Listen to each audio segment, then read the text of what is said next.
Boa noite a todos, sejam bem-vindos ao nosso estudo de hoje. Como planejado, nós vamos seguir com o cronograma de palestras online para poder proteger todos os frequentadores da casa e também para que a gente consiga se manter conectado com a espiritualidade, mesmo estando longe fisicamente um do outro.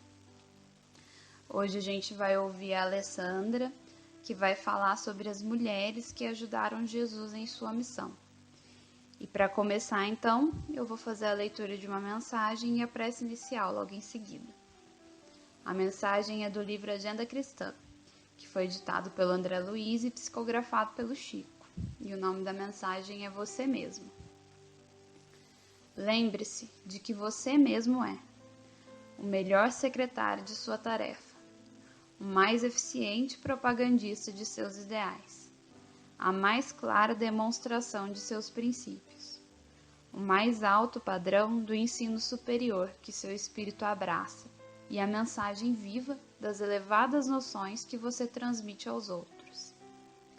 Não se esqueça igualmente de que o maior inimigo das suas realizações mais nobres, a completa ou a incompleta negação do idealismo sublime que você apregoa, a nota discordante da sinfonia do bem que pretende executar, o arquiteto de suas aflições e o destruidor de suas oportunidades de elevação é você mesmo.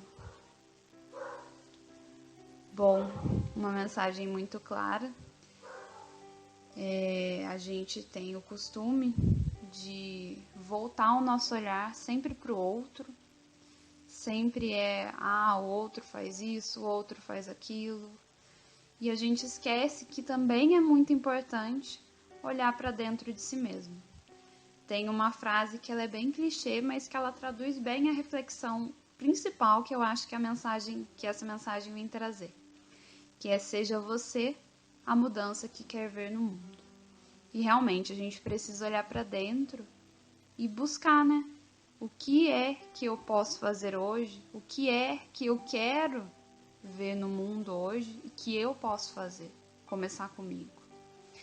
Então, pensando nisso, nas nossas possibilidades de olhar para dentro e buscar o que a gente tem de melhor, de entender como que a gente pode desempenhar melhor o nosso papel de cristão no meio de toda essa situação, eu convido todo mundo para fazer a nossa oração. Um momento tão importante, tão bonito, pede que a gente se concentre. E por isso, eu peço para todo mundo relaxar o corpo, a mente, deixar os problemas de lado, para nos lembrar do nosso Mestre, do nosso amigo, Jesus. Hoje nós te agradecemos pela demonstração imensa do seu amor, quando veio nos trazer a mensagem do alto. E te pedimos que esteja conosco, para que nós também possamos seguir os seus passos, ir além da fala, que a nossa vida possa ser guiada pelas ações, pelas atitudes em favor do bem, em favor do nosso próximo. Todos nós temos plena capacidade de doar algo, seja tempo, conselhos, carinho, mantimentos, não importa o que. O importante é não deixar de ser útil. A gente precisa ser útil nessa obra tão bonita que está em andamento, essa obra divina que é o nosso planeta, que caminha desde sempre em direção à luz. Muito obrigada, meu Pai, pela oportunidade do trabalho e da caridade. Que o Senhor esteja conosco no dia de hoje e que a mensagem trazida pelo estudo, pelas palavras da Alessandra, possa se transformar em atos, em ações no nosso dia a dia. Que assim seja sempre. Boa noite a todos. Eu estou aqui junto com vocês para a gente poder trabalhar um tema. Um tema para terminar esse mês de março, né? Hoje é dia 30 de março, e nós vamos falar sobre as mulheres e desta vez das mulheres que ajudaram Jesus, né? Há um tempo nós tivemos lá também, em homenagem ao mês de março, a presença no Cefec da nossa amiga Ana Saia. E ela também fez um trabalho belíssimo que nos trouxe as mulheres que falavam com Jesus, né? Na realidade, o título era o Jesus, o homem que falava com as mulheres. E ela nos disse que há dois momentos dentro da história da mulher ali para o povo hebreu, antes de Jesus, depois de Jesus. Mas isso, de fato, aconteceu superficialmente, né? Então, realmente, ali Jesus trouxe a importância da figura da mulher, ele não discriminou, pelo contrário, elas eram tratadas com um respeito que não era habitual à época, e isso se perpetuou com grande dificuldade entre os seus apóstolos, que também eles tinham enraizado a sua cultura hebraica, né, um povo judeu, e foi com grandes dificuldades, a gente observa isso em algumas passagens dentro do Evangelho, mas também, ao fim, né, quando a gente vai estudar os Atos dos Apóstolos, a gente novamente encontra uma valorização das figuras femininas. Se você pegar algumas cartas, como a carta aos Romanos, ela é repleta de figuras femininas, né? Paulo faz um agradecimento enorme a grandes mulheres que trabalharam com ele. Só que isto termina ali, no cristianismo primitivo, né? Depois há um retrocesso e as mulheres voltam novamente a serem delegadas a um segundo plano, né, de inferioridade perante ao homem. Então, não podemos dizer que Jesus deixou, sim, a sua marca para que a gente pudesse compreender o papel importante de ambos os sexos, inclusive da mulher. Mas isso não ficou e até hoje não vivido em toda a nossa sociedade, né? Existe em muitas culturas essa dificuldade do papel feminino. Deixando de lado essa questão, eu vou falar primeiramente para vocês como é que era o papel da mulher dentro do povo hebraico, para a gente poder entender a importância da participação delas e a importância que Jesus deu a elas, entendeu? Porque Jesus era um homem judeu e teve uma educação judaica, mas que teve um comportamento bem distinto. Então, vamos lá para poder compreender, tá? A mulher para o povo hebreu, ela era assim considerada uma posse, tá? Então, o pai, lógico, se preocupava com a figura feminina, mas ele estava muito preocupado em utilizar a figura feminina para bons casamentos, bons negócios, porque na realidade os casamentos eram negócios. Os casamentos não eram realizados por afinidade, raramente por afinidade. Se a pessoa tivesse alguma condição financeira, então piorava. E se não tivesse condição financeira e tivesse beleza, elas eram usadas mesmo para moeda de troca. Essa é a realidade daquela época. Então, a mulher, ela tinha obrigação primeiro de casamento, não estudavam, raríssimas que estudavam, elas não sabiam ler, e eram um objeto, elas pertenciam ao marido, da mesma forma que seus servidores, seus serviçais, suas posses, seus pets, seus animais, o que ele detivesse, a mulher estava ali. E a mulher, ela devia ter total lealdade, mas era assim, uma lealdade extrema. E não se admitia uma palavra da mulher em nenhum ambiente de respeito, né? Então a mulher era ambiente doméstico, ela tinha esse poder de comunicação. Fora do ambiente doméstico, ela realmente não detinha nenhuma condição de diálogo com os homens. Então ela não poderia se dirigir aos homens, ela deveria se reportar primeiramente ao marido. A finalidade da mulher era de manter a casa, os empregados, serviçais e a educação dos filhos, especialmente das meninas, né? Porque dos meninos também pertencia ao pai. Então, essa fidelidade ela era muito cobrada. Então, e não adiantava o marido ser infiel porque a palavra dela não tinha valor nenhum. Então, a mulher não julgar, não era levada em tribunais como testemunha de nada, não era ouvida. Então, aquela primeira cena que a gente tem do Evangelho que nos marca, que é o apedrejamento da mulher adúltera, pode ter certeza, ela não teve nenhum julgamento, né? Se houvesse um apontamento, já era motivo para que se chegasse às altas penalidades. Não se ouvia a mulher, não havia essa contra-argumentação, não existia. Então, era julgada sem direito à sua autodefesa, né? Era assim que era considerado. E o marido podia fazer tudo. Ele podia jogar ela falsa, podia jogar ela desvirtuada, podia jogar ela infiel, infiel aos seus deveres, né? E rejeitá-la, tá? E legalmente ele poderia até negociá-la com qualquer outra propriedade. Então, uma esposa dificilmente poderia se desligar do casamento. Era assim, para poucas mulheres onde os pais tinham condições financeiras muito grandes, porque os maridos poderiam fazer, os pais, sabendo daquela situação, para evitar um escândalo, eles propunham uma espécie de divórcio, né? Mas assim, dentro da esfera do responsável. Então, a situação da mulher era uma situação de bastante sobreveniência, e inclusive as solteiras. As mulheres não poderiam se dirigir aos homens, elas não poderiam comer junto com os homens, elas permaneciam em pé do lado dos homens enquanto eles se alimentavam, né? A simples questão de você conversar com uma mulher, dirigir a ela, já era um pecado muito sério, né? Então, e Jesus está aí, e Jesus passa a conversar com as mulheres, passa a ouvir, e Jesus passa a dar outro tratamento e de forma a integrá-las na sociedade onde elas eram excluídas.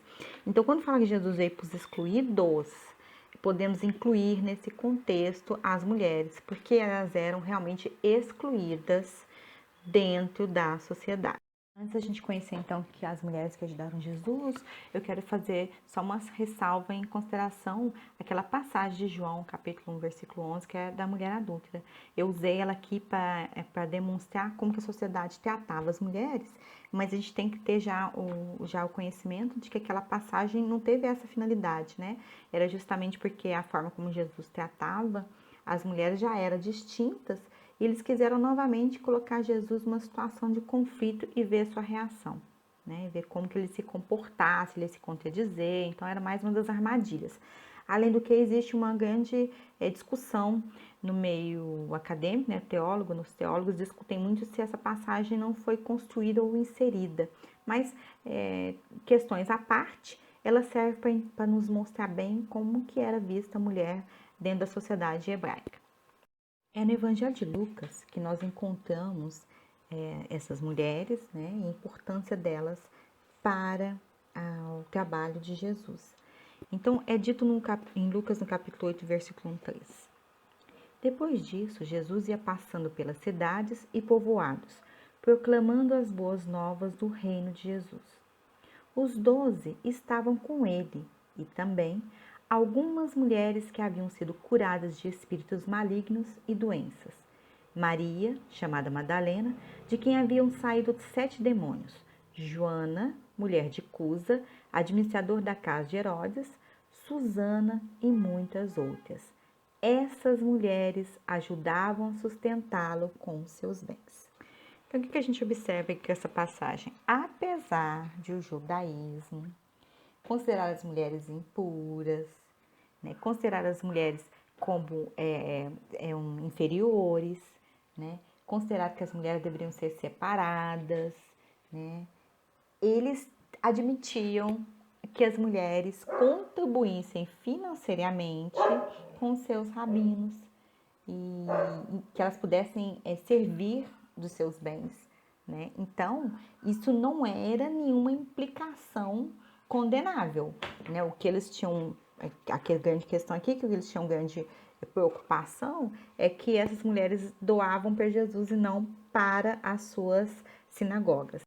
Então, em Lucas é que nós encontramos um guia histórico para a gente conhecer bem a importância das mulheres no contexto de Jesus, como que elas ajudavam. Aqui essa passagem inicia o nosso estudo porque nós estamos observando que elas não apenas cozinhavam, elas não apenas davam o suporte emocional de tarefas, elas também sustentavam. Pode ver que os nomes citados são de mulheres mesmo. Jesus tinha ganho algumas doações de pessoas importantes.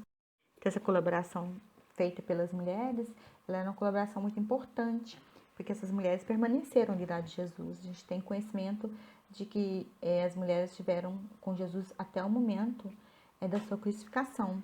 Então, elas estavam ali, elas custearam e participaram da vida de Jesus de forma presencial, né? E tem uma outra questão também. Muito se fala que não existia na época uma palavra para rotular as mulheres que andavam com Jesus como discípulas, né? Então, falam sempre como se fosse uma distinção, né? Falava que Jesus caminhava com seus apóstolos, discípulos e com mulheres, mas na realidade a gente poderia sim elevar a categoria dessas mulheres como discípulas de Jesus. Então, essas mulheres estavam lá, elas foram muito presentes, muito importantes, ajudaram sim a Jesus e a edificar o cristianismo, e muito não se sabe porque esses evangelhos que a participação feminina, eles foram excluídos, eles não foram considerados evangelhos canônicos e não são os evangelhos que nós somos estudados. Mas os teólogos estão trazendo sempre algumas outras para nós alguns outros conhecimentos, e a gente pode perceber da importância e trazer ao conhecimento de todos quem eram essas mulheres, né? Fazer justiça aos seus nomes. Então, vamos partir agora para conhecer algumas das figuras que auxiliaram Jesus e o que elas fizeram, né? Qual a sua contribuição ali dentro do Evangelho da Boa Nova. A primeira é Maria, né? Maria de Nazaré. Temos narrativas na infância de Jesus. E depois, novamente, a gente inicia as passagens com Maria, quando ela pede a Jesus que transforme a água em vinho, né? E percebemos ali a obediência de Jesus à sua figura materna. E ela continua presente até Jesus sofrer, então, a crucificação. Então, foi que ela é uma figura que participou de toda a vida de Jesus. Ela estava presente ali, então ela pode e deve ser considerada uma discípula. Aliás, novamente eu tenho que citar que não lhe dão um papel de tanta importância dentro dos evangelhos canônicos, mas nos evangelhos que são considerados apócrifos, nós vamos ver um lugar, uma participação com um lugar bem considerável de Maria, tá? Dentro das comunidades primitivas cristãs, tá? Do seu trabalho, além da infância e além de acompanhar Jesus. Ela teve um trabalho pós a crucificação de Jesus muito intenso. E isso nos é de conhecimento através do livro Paulo Estevão, porque lá Maria é citada junto com João, com o seu grande trabalho apostólico, né? Levando a palavra, consolando as pessoas, tratando, cuidando e curando. Então, Maria foi uma verdadeira discípula, né? Poderíamos dizer como apóstola, porque ela já tinha conhecimento pleno da responsabilidade que ela teria como mãe daquele que viria nos trazer a Boa Nova. A segunda mulher que a gente não pode deixar de falar é Maria de Madalena.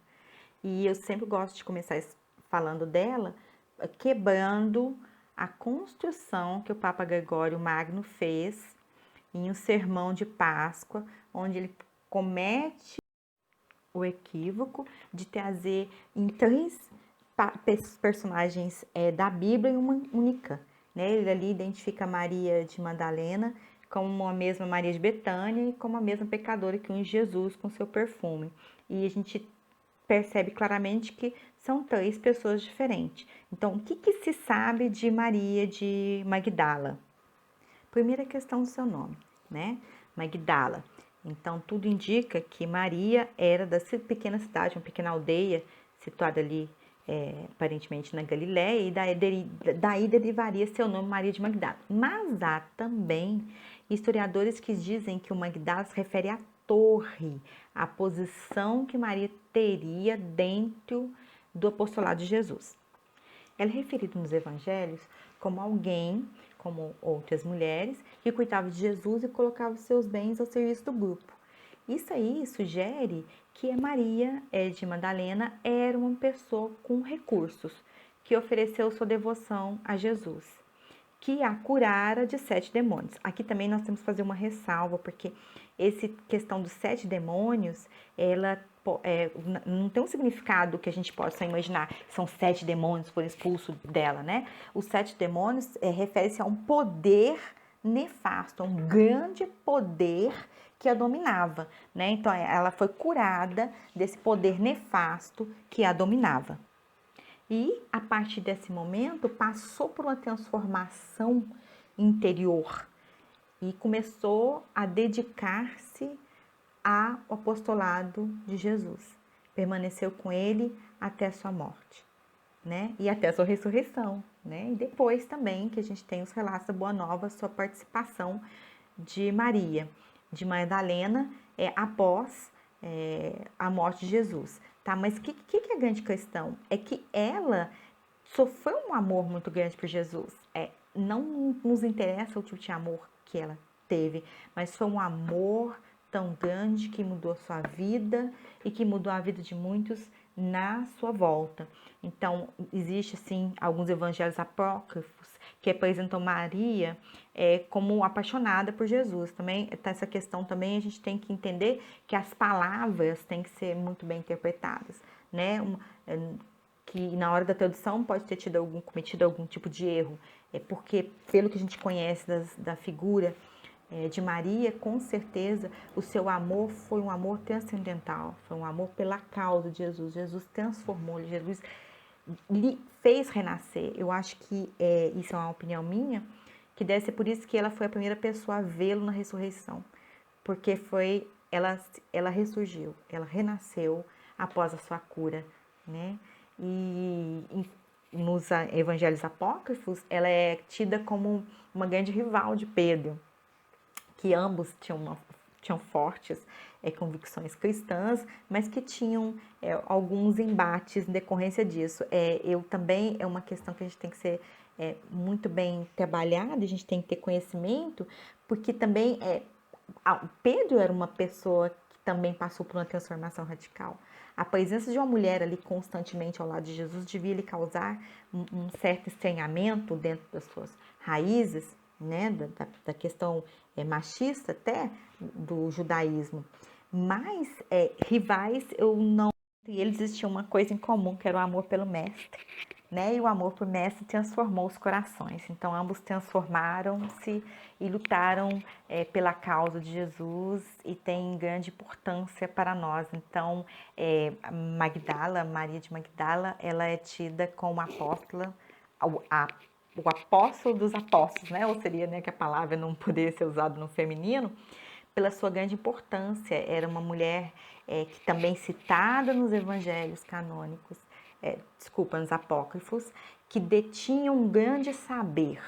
Então, ela teve também grande importância ali para a vida de Jesus. E, infelizmente, esses séculos e séculos que se passaram transformaram as figuras presentes ao lado de Jesus como ou a sua mãe, né, que temos sempre como uma veneração pela figura materna, ou com mulheres pecadoras. Não se percebe a grande distinção dessas almas que detinham grande conhecimento, grande saber, grande amor e vieram ao lado de Jesus contribuir para que a Boa Nova se concretizasse em todos nós. Assim, não poderíamos chamá-las de amigas nem de discípulas, né? Então, lhes coube um papel também relegado quase que à obscuridade. Uma grande importância nós deveríamos dar também à figura de Marta e Maria, né? poderíamos passar. Mas antes de passar por Marta e Maria, eu queria fazer uma pequena observação. Lá atrás, eu fiz um comentário em referência a Maria de Magdala. Eu falo que o Papa Gregório ele comete um engano quando ele confunde as duas figuras de Maria, Maria de Betânia e Maria de Magdala. Quando a gente fala de Maria de Betânia, nós estamos realmente falando da irmã de Marta e Lázaro, né? Mas existem sim alguns escritos em que as duas são tratadas como a mesma pessoa. Então eu me abstenho de falar da figura de Maria de Betânia e falaria apenas de Marta por essa caracterização. Ainda não se é conclusivo se ambas são a mesma pessoa. E isso me deixou assim com mais dúvidas após assistir um seriado chamado Magdala, né, que fala sobre a vida de Maria de Magdala. Lógico, é romantizado, ele é uma série também que tem o intuito de nos levar a vê-lo, né, a levar os telespectadores, a audiência, é o intuito maior que ele tem, mas ele tem algumas considerações que são muito interessantes. E ali eles também cometem isso, eles transformam a figura de Maria de Magdala na mesma Maria de Betânia. Então, esse teria que ser bem mais estudado. Falando isso, né, deixando de lado, nós temos que ater para as duas a importância que tem Marta e Maria, que são irmãs de Lázaro e que são amigos de Jesus dentro do Evangelho. Porque é uma casa onde é citada por muitas vezes, onde Jesus se hospedava, onde Jesus era muito bem recebido, era acolhido, né? E passagens bíblicas iniciam-se ou caminham até ali. Então, há sim que nos ater essa importância. Jesus tinha por Marta e Maria e Lázaro uma grande amizade, mas como não nos cabe nesse momento trabalhar a figura de Lázaro, o que nós temos que falar das duas é que até hoje nós temos dentro de nós as duas que vivem, né? A Maria e a Marta na nossa disputa interior, né? E quando Jesus diz: Marta, Marta, andas inquieta e perturbada com muitas coisas, mas uma só é necessária. Maria escolheu a melhor parte, que não lhe será tirada. Então, essa passagem bíblica tem que permear os nossos inconscientes e a gente fazer sempre uma reflexão. Onde está a melhor parte que não lhe será tirada, né? Não cabendo de nenhuma das duas, porque elas se complementam, o trabalho de Marta, a dedicação e o amor de Maria, mas são figuras belíssimas que apoiaram o mestre e que entenderam também a importância da sua passagem aqui. E estar aos pés do mestre quer dizer que você era um discípulo, e se você era um discípulo é porque você pretendia conhecê-lo. Então, ambas figuras têm que ser muito referenciadas aqui, porque eram mulheres que, apesar da figura de Jesus entrar nos seus lar com a presença de um homem, que elas tinham um irmão, a elas que elas recorrem quando tem o conhecimento da doença de Lázaro. Então, Jesus já era para eles um mestre, né? Já estavam sim, são verdadeiros exemplos de cristãos. Então, dessas mulheres, a gente tem que trazer à tona o mandamento de Jesus, né? As duas têm que viver em nós de forma que nós obedecemos o seu mandato maior, ide, fazer discípulos e ensinai. Enquanto que Marta representa a figurativa, Maria é aquela que põe ao seu lado, é aquela que escuta, é aquela que aprende, aquela que fica quieta e que deixa-se ser conduzida de forma a compreender a melhor parte. Poderíamos falar de outras passagens de Jesus envolvendo mulheres, mas não tem como não terminar com a nossa figura de Joana, Joana de Cuso. Joana também é citada no Evangelho como a esposa do administrador que auxiliava Jesus com seus bens. Joana, ela é para nós muito conhecida, né? Que Joana, na encarnação que nós temos maior conhecimento, é a mentora espiritual do nosso querido Divaldo Franco. Então, ela teve uma encarnação em que ela é Joana de Ângeles e é essa que um dia começou, há 2000 anos, ao lado de Jesus, como Joana de Cusa. O que ela nos ensina? O que ela, além, né, do auxílio? Joana nos ensina obediência, né? Ela auxiliou Jesus de forma financeira e é citado e nos é do conhecimento através do livro Boa Nova que ela teria um desejo de abandonar seu marido para poder acompanhar Jesus o tempo todo e que Jesus diz que não, né? Ele explica para ela a importância que cada um de nós tem dentro do papel e que o fato dela estar ali com seu marido, dedicando, era muito importante, tal qual era importante o seu apostolado. Então, essa passagem de Joana, que demonstra total obediência a Jesus, demonstra que podemos auxiliar o seu trabalho de todas as formas. Então, ela auxiliou Jesus, sim, foi de grande importância e deixou um legado.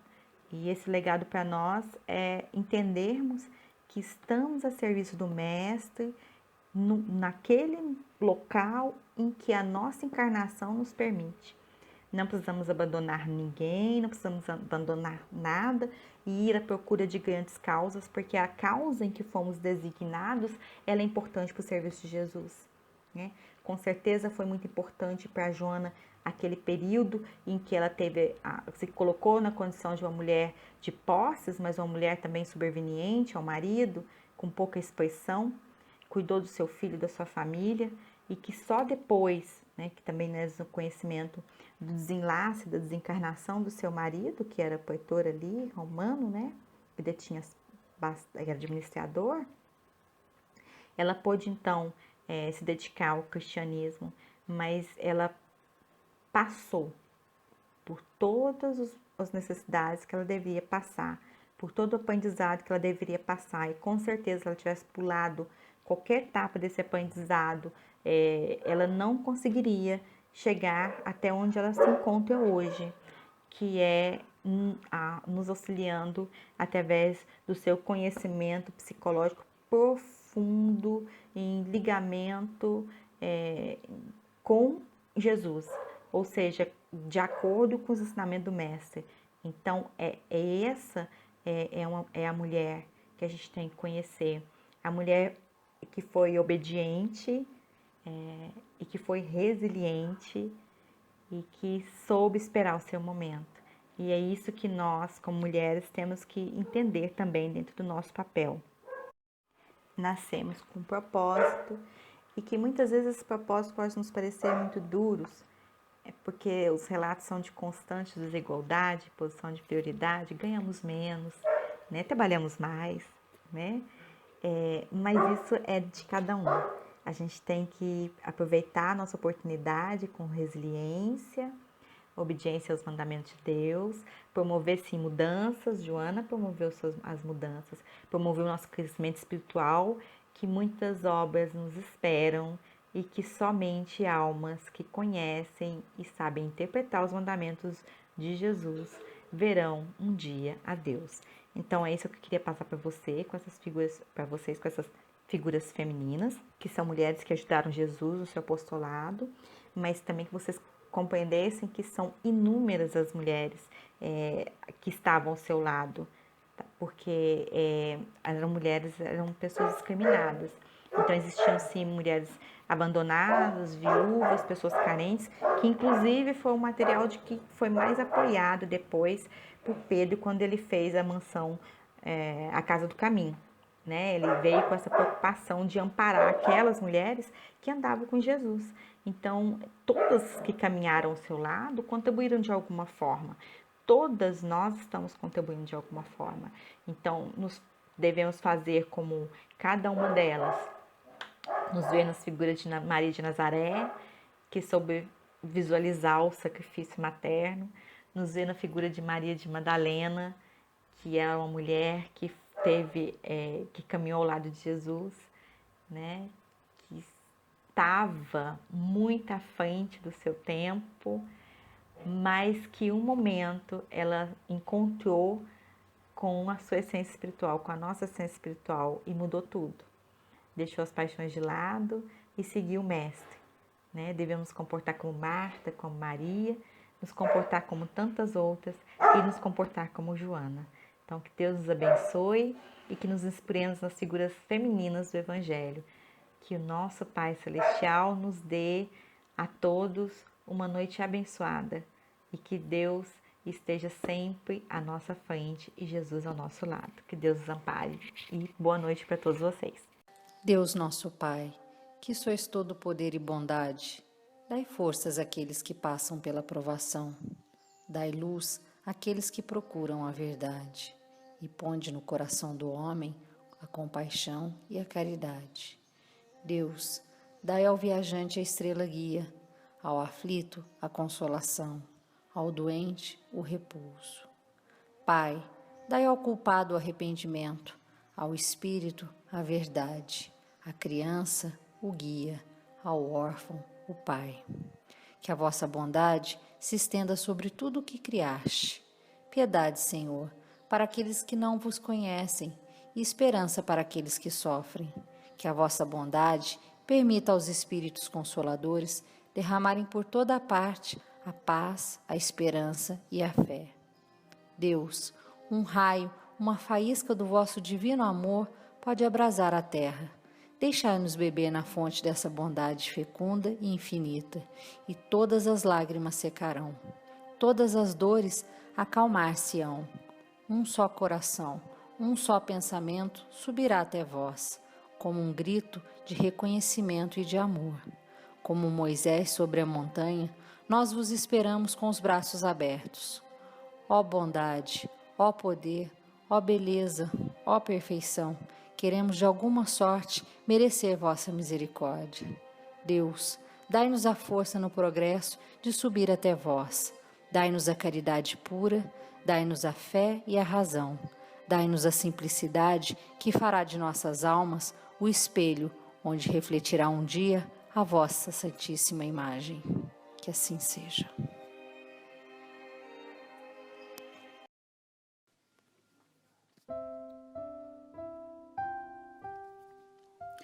Um centro espírita é uma escola onde podemos aprender e ensinar, plantar o bem e recolher-lhe as graças, aprimorar-nos e aperfeiçoar os outros na senda eterna. O Núcleo Espírita Fraternidade e Amor foi fundado em 1994 com o objetivo de acolher e evangelizar os irmãos de ambos os planos. Passou por 3 locais diferentes, até se instalar na Avenida José Santana Rodrigues, no bairro São Vicente, onde se mantém até hoje. Com uma história cheia de voluntários e muita boa vontade, hoje tem disponível atividades em quase todos os dias da semana. Na segunda-feira, às 20 horas, acontece uma palestra pública, voltada aos mais diversos temas do Espiritismo e do Evangelho de Jesus. Na terça-feira, às 19 horas, um grupo faz estudo das obras de André Luiz, psicografadas por Francisco Cândido Xavier. Na quarta-feira, às 19h30, temos a Reforma Íntima, um dia de conversas e trocas, voltadas à transformação moral de cada um, onde nós vamos aos poucos modificando hábitos prejudiciais e plantando bons sentimentos. Na quinta-feira, às 19 horas, ocorre o estudo das obras básicas da doutrina espírita. No sábado, às 15 horas, são realizados 2 eventos simultâneos. A aula da Escola Espírita de Evangelização Infantil, Irmão Luiz Cláudio de Oliveira, para crianças de 3 a 14 anos, e uma palestra do Evangelho para os pais e frequentadores da casa. Ainda no sábado, às 16 horas e 45 minutos, começa o estudo da Mocidade Fonte Viva, composta por jovens a partir de 15 anos que estudam e debatem sobre a doutrina e o Evangelho de Jesus. Todos os anos, no mês de setembro, a mocidade comemora seu aniversário com a realização de um encontro de jovens, o EMEI, Encontro de Mocidades Espíritas em Itajubá, desde 2007. Esse encontro reúne jovens da região do sul de Minas para estudar e aprender sobre a doutrina espírita. No período do Carnaval, a coordenação da mocidade, em parceria com outras coordenações da região, realiza o EMEC, Encontro de Mocidades Espíritas no Carnaval, oferecendo aos jovens a oportunidade de saírem das festas de rua e se reunirem para falar sobre Jesus e o Espiritismo.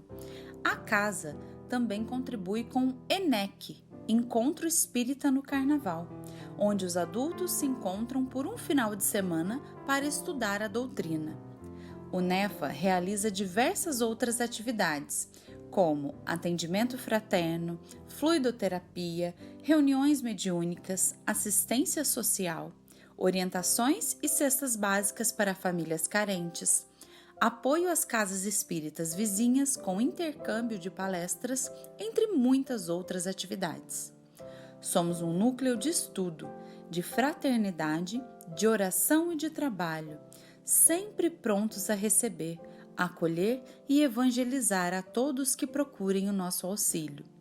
Já nos disse Jesus: porque onde estiverem 2 ou 3 reunidos em meu nome, ali estou no meio deles.